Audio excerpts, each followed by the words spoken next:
especially on a platform like LinkedIn, where it's really copywriting. So much of it is about psychology and the emotions of the people that you're targeting. And that I think is where branding is moving, buying is moving, content is moving. It's really getting into the minds and the feelings of the people that you're going to be doing business with. Welcome to the Business Ownership Podcast, brought to you by Awareness Strategies, helping you navigate the waters between entrepreneurship and ownership. Hey there, peeps. This is Michelle Nedelec, and I'm super glad that you're here with us today because I'm here with my most amazing guest, Nathaniel. Nathaniel, thank you so much for being here with us today. Sure thing. Everyone calls me Nat. Awesome. Okay, well, I'm everybody, so I'll call you Nat. Pleasure to be here. You're like, only my mother calls me that. I don't know. We got off to the wrong foot. Do you feel like you're in trouble? We'll find out by the end. We'll find out by the end. Well, you're a smart man to have a certain level of concern and fear when it comes to getting blindsided into a meeting with me. It'll be fun, I promise. So give everybody the kind of highlight of who you are and what you do for business. Sure. Currently, I run a practice where I help people essentially leverage their personal brands to generate more business, get more clients, have some clarity. So that's what I've been doing probably the last couple of years. Prior to that, I owned my own portfolio of websites for about 17 years. And so that enabled me to sort of become financially free.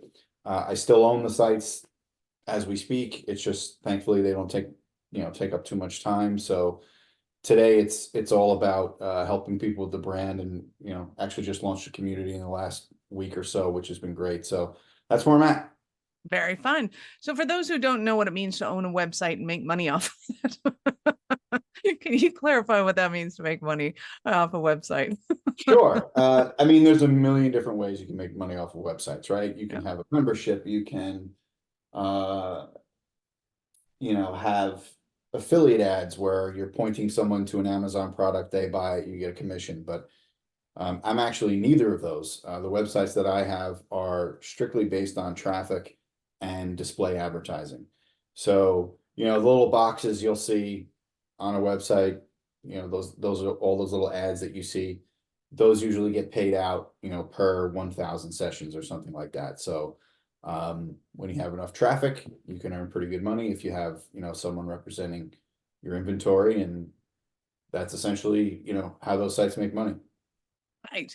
So when it comes to being able to differentiate them and make money off them, I'm assuming that the branding is kind of important on that. And that's how you decided that, hey, we could actually make some money just on this thing. Yeah, oddly enough, in the beginning, the branding was less important. It was all SEO focused. All the traffic was coming from Google. So it's interesting because the websites that I have right now, I don't really think any of them are branded. I mean, they have, separate accounts and whatnot, but they were mostly just generated, through search, and they look good and they're aesthetically nice, but I never really took the time to brand them. The real branding came just branding myself over the last few years. But so why didn't you choose SEO as your thing then? Sorry? Why didn't you choose SEO as your thing then? Because SEO changes all the time, and the reliance on Google gets harder and harder and harder. And my sites, along with many, many others, had a big wake-up call, in the last year or so with AI and Google changing its algorithms. So, if you really want to take something more into your own hands and not rely on search, that's where branding comes into play. So it's interesting. If I had to do it all over again with the websites, I would focus way harder on the user and getting direct traffic than SEO. Don't get me wrong, SEO is important, or can be, but it's very different than it used to be. And I just, after nearly 20 years, I decided I'm not playing this game anymore. Fair enough. So talk to me about what you're working on right now and kind of who's your ideal client? Who do you love to work with? Sure. So coaching started about 3 years ago. That was after I built up a pretty decent size audience on LinkedIn. And I sort of laid off for a couple of years because the websites were taking up a little too much time. And then it was January 2023 that I started taking things very, very seriously. So things grew. And initially I was doing a lot of, traditional life coaching where I was talking to folks usually in the 40 to 55 range, my demographic, who were going through a tough time. What do I do in my life? I'm not really sure. What is all this for? A lot of navigation through that. But as time has progressed, um, and my following has gotten fairly larger, I've gotten a lot more inquiries like, hey, how do I do this? How do I grow this? How do I get clients? How do I, connect with other people and build relationships? So my practice really has kind of transformed much more into teaching people how to build their own personal brand so that they can leverage it to grow their business, build up relationships, build their networks. But there's also a business side of it where I kind of teach people how to, grow their business from the ground up. So there's a combination of that from a one-to-one perspective, as well as this community that we just launched, which effectively helps people do all the things I just mentioned, just more at their own pace. Things like education and weekly meetings and so forth. So, yeah, it's been great. I love it. Very fun. So are there any particular industries that tend to be attracted to you? Yeah, actually there are. I tend to attract a lot of financial advisors. It's a space that I think is definitely evolving. It's not quite as hush hush anymore, and I think people's criteria for hiring either an advisor or a management firm, it's just a little different. I think when it comes to trusting people to manage their money, they want to know the person just as much as they want to know about, past performance and here are the returns. Like everybody's the same. Everybody's promising better returns, right? But as far as the trust factor and, you know, can I really be with this person in the next 10 years? That's hard to display out there. And with regulatory rules, it's also hard to kind of brand yourself because you have to be very, very careful about what you say. But the way in which I work with clients, it's much more on a personal basis and understanding the emotions of these people. So I've gotten a lot of those, a lot of coaches of all walks of life, personal trainers, life coaches, et cetera, et cetera. So those two tend to be pretty big. So is it a matter of just kind of knowing your avatar, who you're selling? Is it the demographics, the psychographics, or is there actually like, do you delve in a little? You mentioned that the problems they're having, why would they want to work with you? Kind of how much of that is kind of, I guess, the psychology of it, how much of it is really important to it, how much impacts the choices that somebody's making as a buyer? That's a great question. I think demographics almost fall in line with the example I just used, where it's like everybody has the same returns, right? Everyone has the same returns. So why would you choose one person over the other? And you use the word psychographics. I think that's so underrated and one of the biggest parts of the entire process. When I help people communicate their message to people, so much of it, especially on a platform like LinkedIn, where it's really copywriting, so much of it is about psychology and the emotions of the people that you're targeting.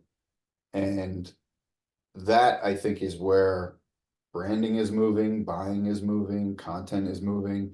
It's really getting into the minds and the feelings of the people that you're going to be doing business with. Right. And do you find that it's about the person doing it and making their personality come alive, or is it about kind of finding who your ideal client is attracted to and kind of finding those aspects of your personality and highlighting them? Great question. It's both. It's definitely both. I mean, like, yes, you want to know your ideal client, right? There's no question. Hey, and by the way, everybody always thinks ideal client is like CEOs of pharmaceutical companies. Like, no, that's so general, it's ridiculous.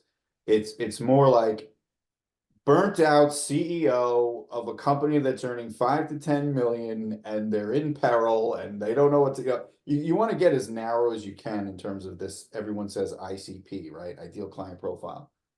But yeah, I mean, so that's what I would say on the ideal client profile side of things. When it comes to marketing yourself and a personal brand, the first thing I always tell people is lean into you, man, as much as you possibly can. I mean, I had a guy who was in insurance, not a sexy industry in terms of excitement level, and people don't always want to hear about it, but he used to love Grateful Dead, wore Grateful Dead shirts and beanies and stuff. And I was like, dude, lean into that. Like, be the Grateful Dead insurance guy. There's a guy on LinkedIn, true story. He calls himself the redneck accountant. And he's got like a big following and he does a lot of business. And there's another guy who's like a rapping accountant.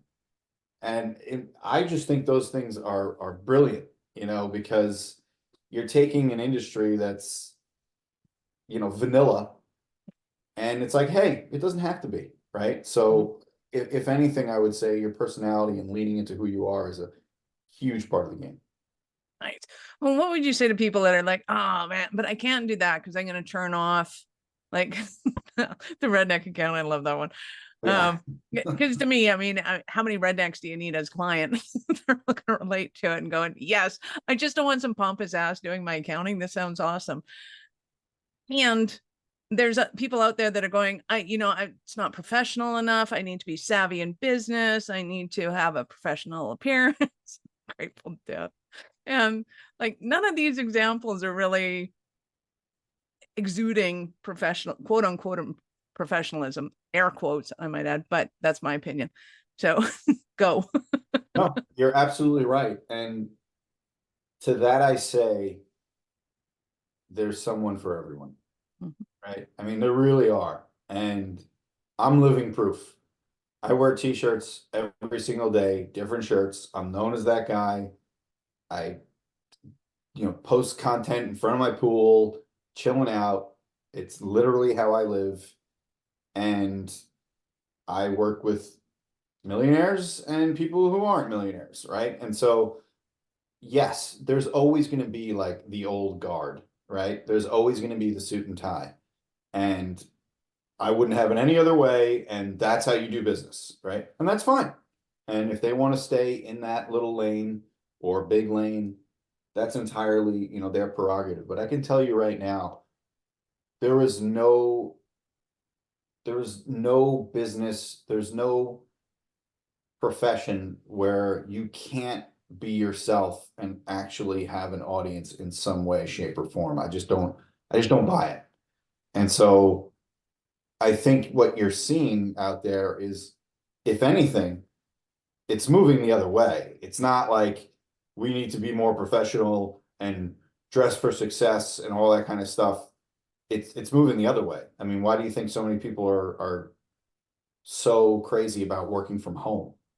It's because all along they just wanted to like be themselves and do their own thing and not have to worry about water cooler talks and like keeping up appearances and going to pointless meetings. And by the way, I'm not saying that you shouldn't go to the office in a particular profession or setting, but I think the more that companies and individuals can sort of lean into who they are and accept all those things, the more, productive we're all going to be, and not to mention more successful. I do say that is one of my favorite parts of the lockdown, was that we got to see the humanity of everybody, because there wasn't a person on the planet with kids who didn't walk in and go, Dad, we need dog food now. We've all seen the one with like the news reporter guy who's like little kid walked in and right? like, that's human.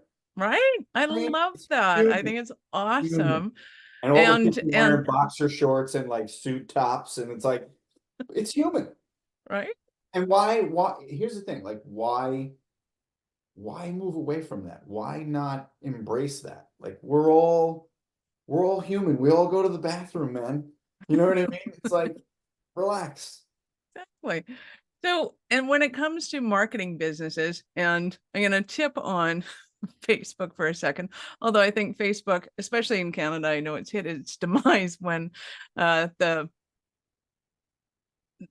Bill C-18 came through, and it was censorship. That's a word. I couldn't even think of it. I had blocked that word out of my mind.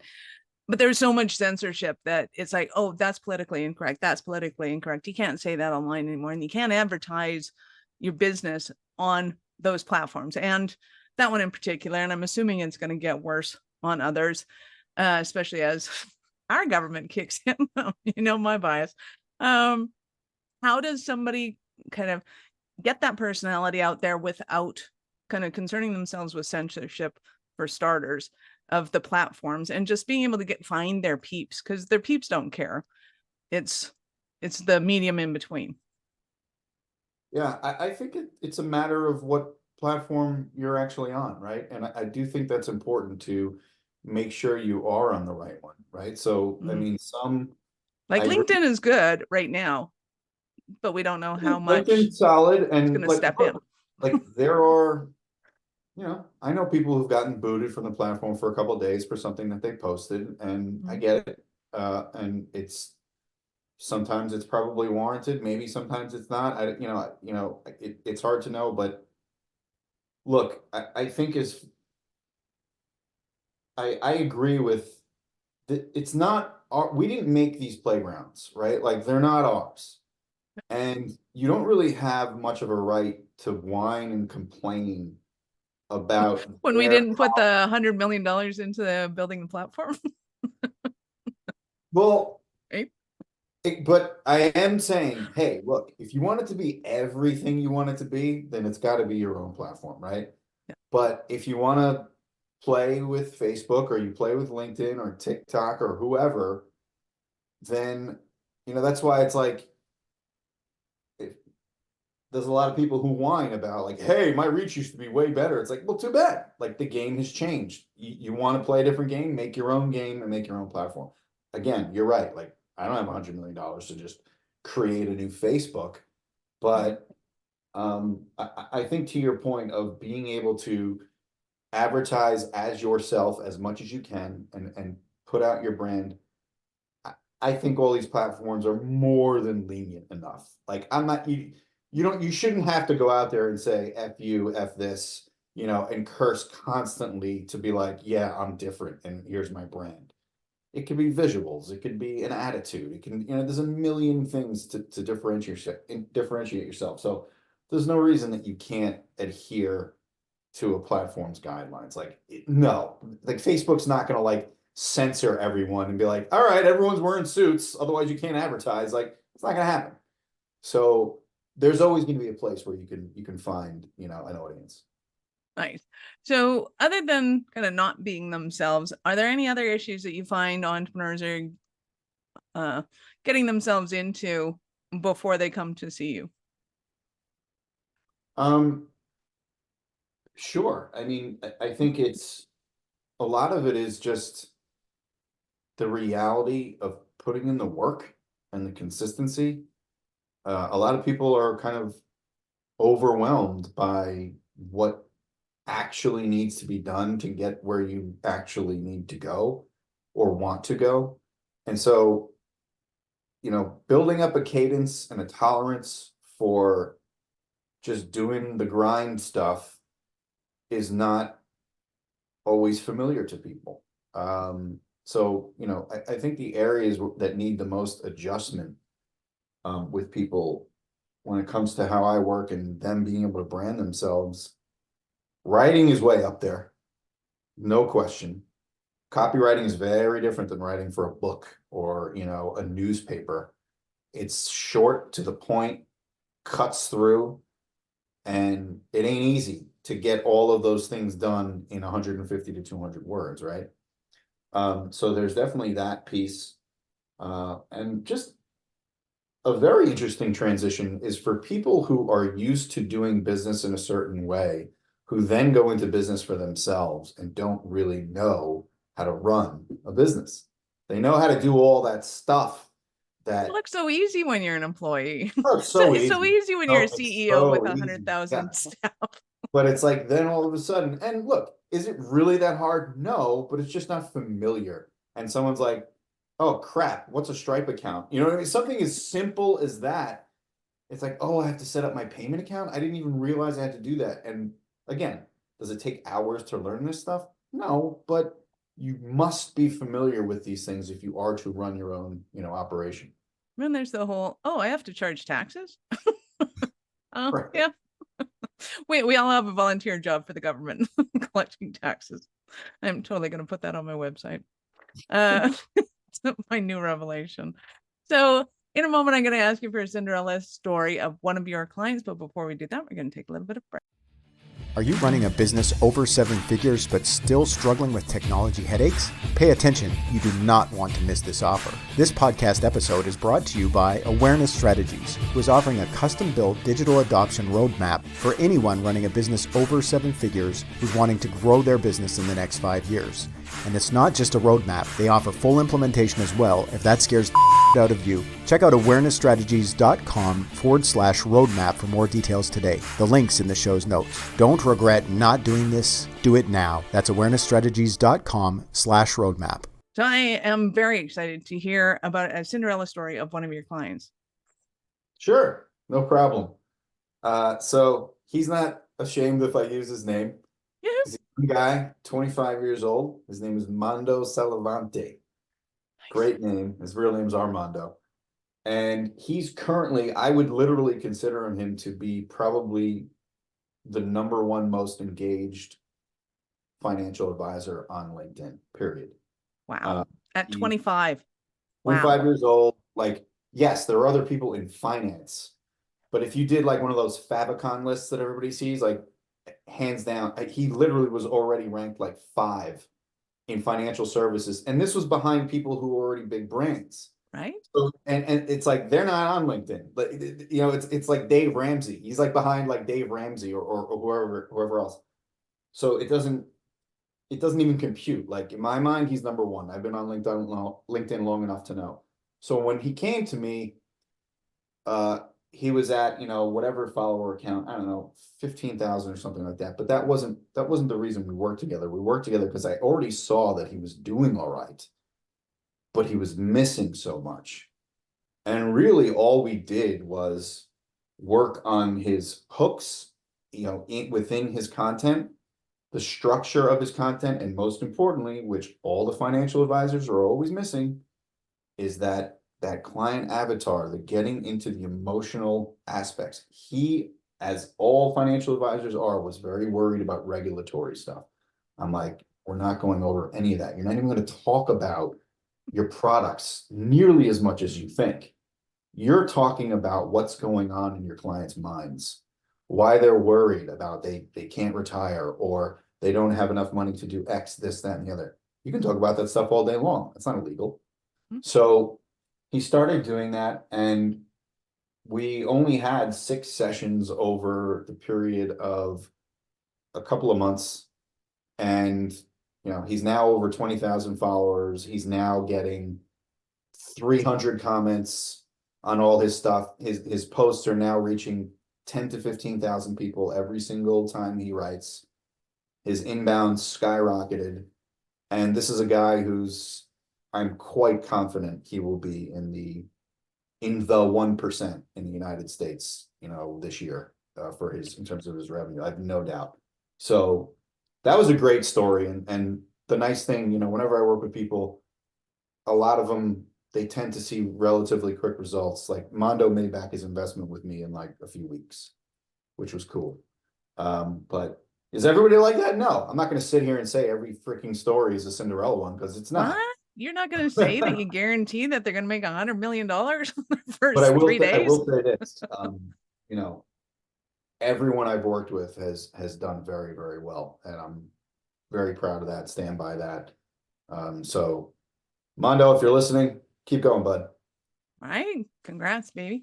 So for those who don't know, yes, I'm in marketing and I know, but for those who don't know what a hook is, what is it and how do they know whether or not they have any?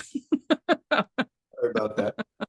So a hook is, if you're writing a piece of content on any social media platform, the hook is your first line, right? And it's usually the first like 5 words, to be more specific.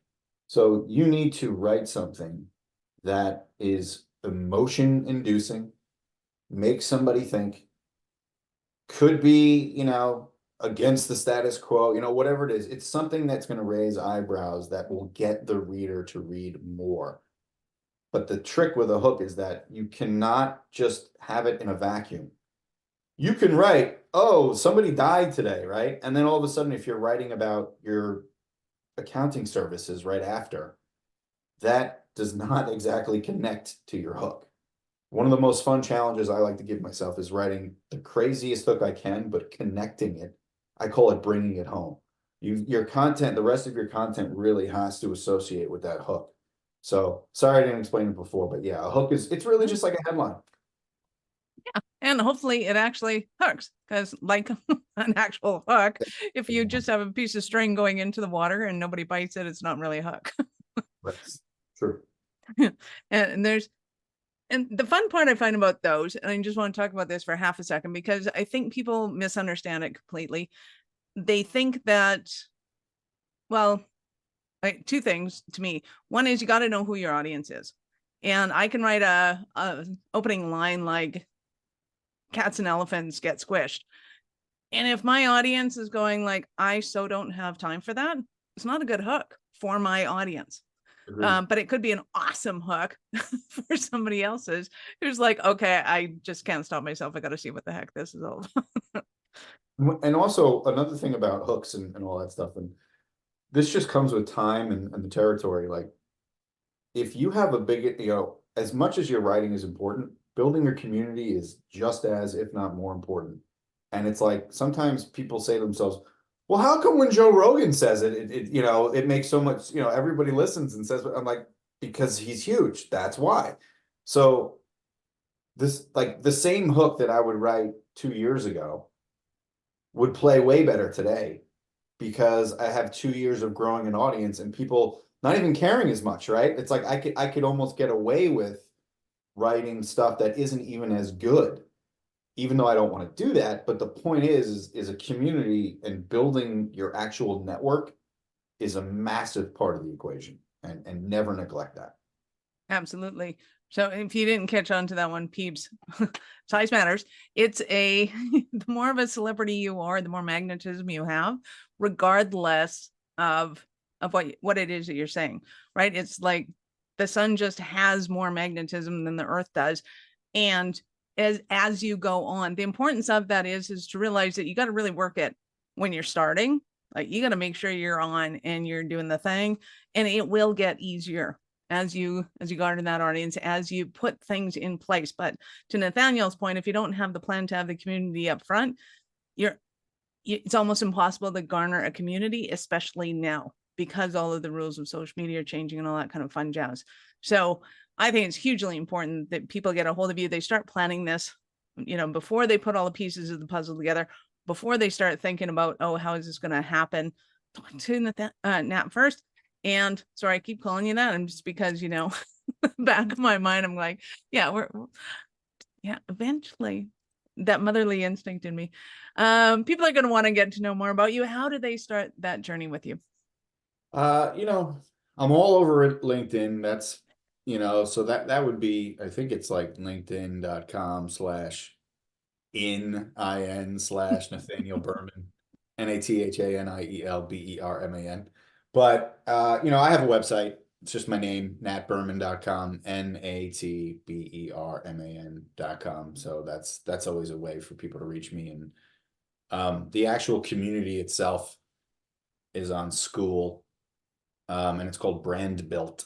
So that would be school.com/BRANDBUILT. And there you go. We will, of course, have all of Nat's links in the show notes. So go ahead and scroll down, click on the links, and open up a new browser because we're not done yet. So now I get to ask you, at what point in life did you know you're especially kind of crazy enough to think that you could become an entrepreneur? That's a great question. Love it.